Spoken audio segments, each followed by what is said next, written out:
Bismillah, Assalamualaikum warahmatullahi wabarakatuh. Alhamdulillah pada minggu ini sudah menjelang hari Ramadan, hari puasa yang diwajibkan atas kita untuk berpuasa. Semoga Allah memberikan kesehatan, kekuatan, serta umur panjang kepada kita semua sehingga kita bisa menjalani ibadah di bulan suci dalam keadaan sehat walafiat dan penuh kebahagiaan, lancar.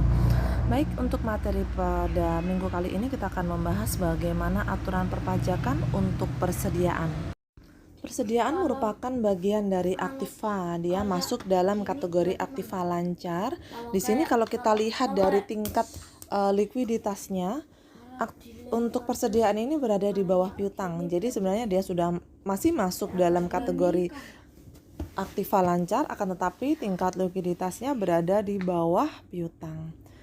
Untuk aktiva ini, dia bukan hanya terpaku atau hanya terfokus pada barang yang siap atau barang yang ready untuk dijual saja, tetapi termasuk juga bahan baku serta bahan pembantu yang sudah dibelanja atau sudah dibeli oleh perusahaan tersebut atau oleh entitas tersebut untuk calon pembuatan produknya, itu juga masuk dalam kategori persediaan. Begitu pula untuk barang yang masih dalam proses produksi.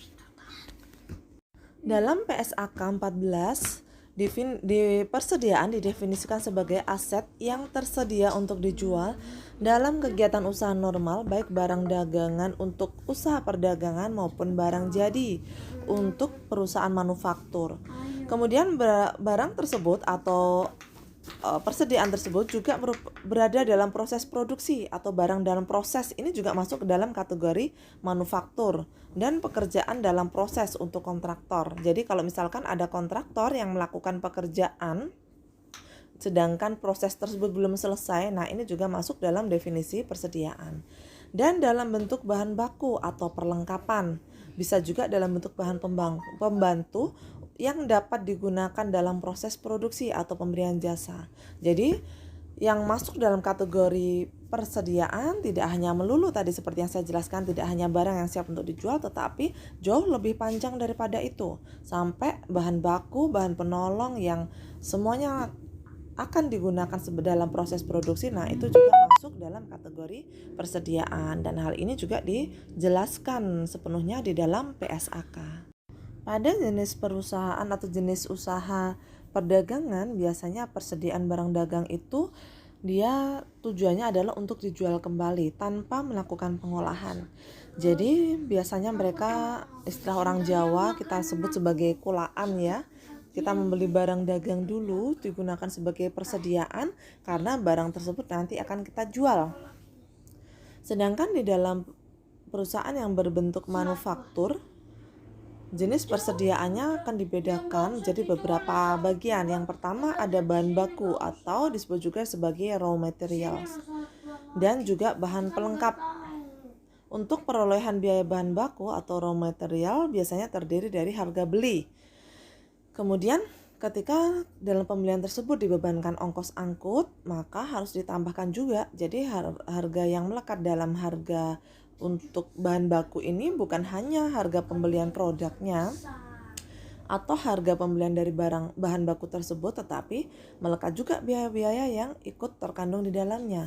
Ada ongkos angkut, biaya gudang, maupun biaya-biaya lain yang memang dibebankan yang berhubungan secara langsung dengan penyimpanan barang tersebut sampai barang tersebut atau bahan tersebut siap untuk diproduksi atau sudah masuk pada proses produksi. Pada jenis bahan baku tertentu, terkadang ada juga jenis bahan baku yang memiliki membutuhkan perlakuan khusus, sehingga dia butuh tempat yang lebih nyaman, lebih tidak boleh terlalu lembab, tidak boleh terlalu kering dan sebagainya. Nah, biaya-biaya yang terkandung sampai bahan baku tersebut diproduksi, masuk dalam proses produksi itu juga melekat pada biaya bahan baku, karena dia tidak hanya melulu hanya semata-mata ketika bahan tersebut sampai pada perusahaan sudah begitu saja kita biarkan, kan tidak, karena butuh penyimpanan. Nah, biaya-biaya melekat atau terkandung dalam proses penyimpanan tersebut juga masuk dalam kategori biaya ini. Jadi harus ikut dihitung ya. Bahan baku digolongkan menjadi bahan baku langsung maupun bahan pembantu. Jadi untuk bahan baku langsung ini dapat diidentifikasi secara langsung dalam produk, misalkan bahan kayu untuk membuat lemari karena dia sudah otomatis lemari pembuatan bahan baku utamanya adalah kayu. Sedangkan untuk bahan pembantunya mungkin ya bahan-bahan yang memang digunakan untuk di keperluan proses produksi, misalkan saja ada amplas, kemudian bahan-bahan penolong yang lainnya, mungkin butuh lem, butuh vakum, minyak pelumas, dan lain sebagainya. Yang kedua yaitu barang dalam pengolahan atau barang masih dalam proses ya, yaitu barang yang masih dalam tahap proses penyelesaian. Untuk menyelesaikan biasanya membutuhkan biaya tenaga kerja maupun biaya yang tidak langsung lainnya. Jadi biaya-biaya yang terkandung atau masuk dalam kategori biaya ini semuanya harus include untuk dicatat. Yang ketiga masuk pada barang jadi, yaitu produk yang telah selesai diolah dan siap untuk dijual. Semua biaya bahan baku, tenaga kerja, dan biaya tidak langsung telah selesai dibebankan. Berarti sampai tahap barang jadi, biaya-biaya bahan baku, tenaga kerja untuk proses produksi, biaya tidak langsung, dan bahan baku sudah tidak dapat dicatat kembali atau tidak bisa dibebankan lagi. Yang keempat, ada barang dalam perjalanan, yaitu barang yang dikirim atas dasar FOB shipping point yang masih berada dalam perjalanan pada akhir periode, akan menjadi milik pembeli dan harus diperhitungkan pada catatan pembeli. Saya rasa Anda sudah mempelajari ya terkait dengan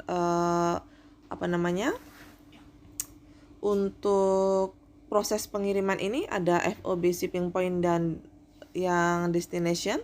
Silahkan Anda pelajari di mata kuliah lain karena fokus kita di sini adalah untuk membahas bagaimana aturan perpajakan terkait dengan perlakuan persediaan.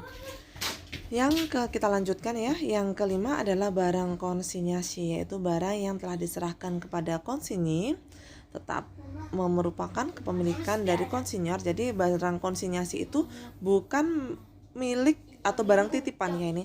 Jadi barang konsinyasi itu bukan hak milik pihak yang dititipi, tetapi dia merupakan hak milik dari pihak yang menitipkan dan dimasukkan dalam catatan persediaan bagi pihak yang menitipkan produk tersebut sebesar harga beli ataupun sebesar biaya produksi yang sudah dia lakukan.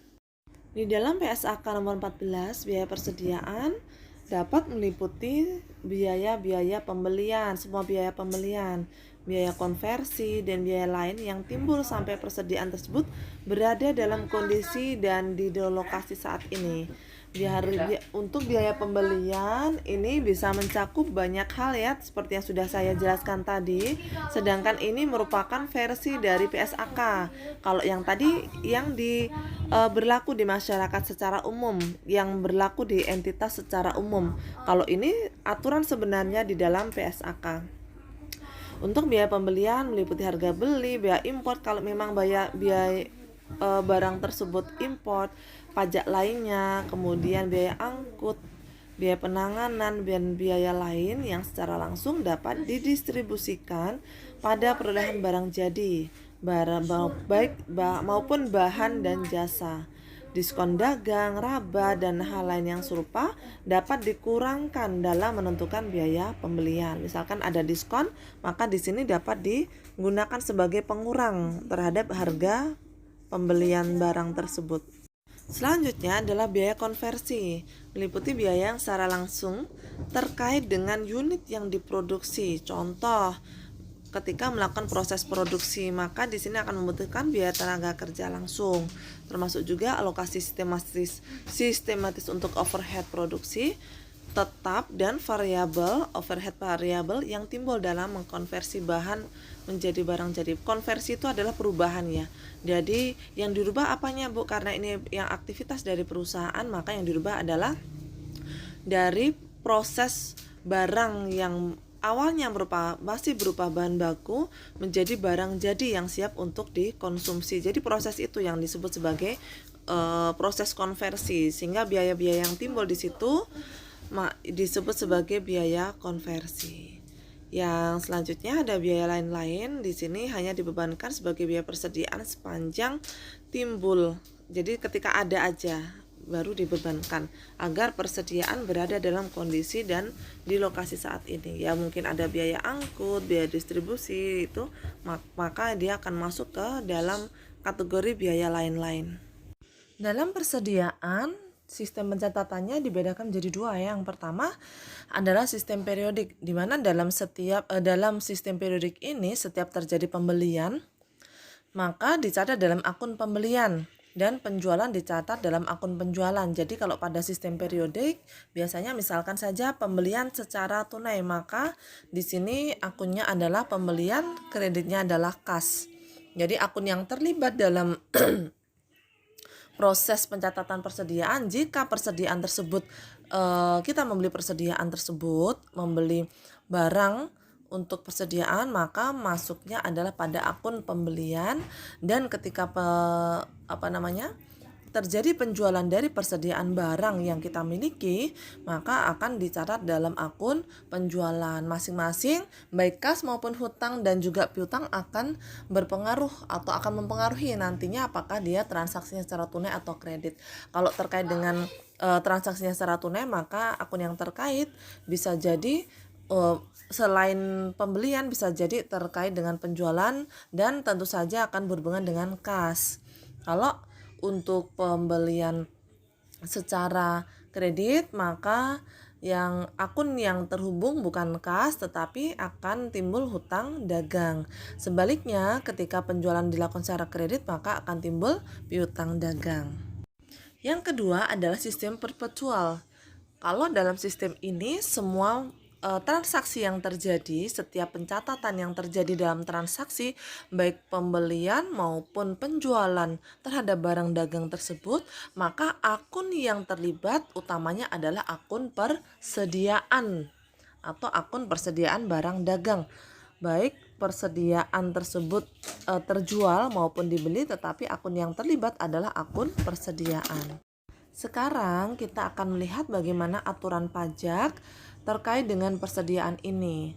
Dalam praktik akuntansi komersial maupun akuntansi pajak nih ya, ternyata tidak ada perbedaan prinsip dalam metode pencatatannya, sehingga kita sepenuhnya mengacu dalam sesuai dengan yang ada di dalam PSAK. Jadi Anda harus bisa menjelaskan nanti seperti itu ketika saya ada pertanyaan terkait mungkin di kuis atau di ujian, ketika saya tanya bagaimana perlakuan atau peraturan pajak mengenai persediaan, maka Anda harus menjawab bahwa tidak ada perbedaan, sehingga kita atau pajak tidak memberikan aturan tersendiri mengenai persediaan, sehingga sepenuhnya kita bisa mengacu ke dalam PSAK atau sesuai dengan PSAK yang berlaku. Tetapi di sini yang harus diperhatikan adalah pencatatan yang diperkenankan adalah menggunakan dua prinsip tersebut, perpetual dan periodik seperti yang ada di SAK, boleh dua-duanya. Kemudian penilaian pemakaian persediaan menggunakan metode rata-rata atau average dan juga FIFO.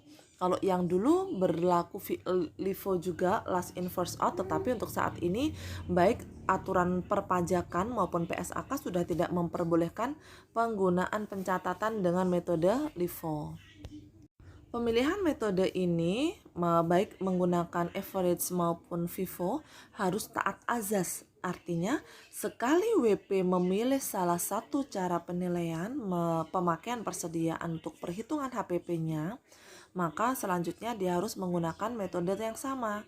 Nggak boleh misalkan saja dia kayaknya lucu deh kalau kita setiap tahun berganti selang-seling gitu. Tahun ini pakai rata-rata, tahun depan pakai FIFO, depannya lagi pakai rata-rata lagi dan sebagainya. Nah, itu yang tidak diperkenankan. Jadi harus konsisten.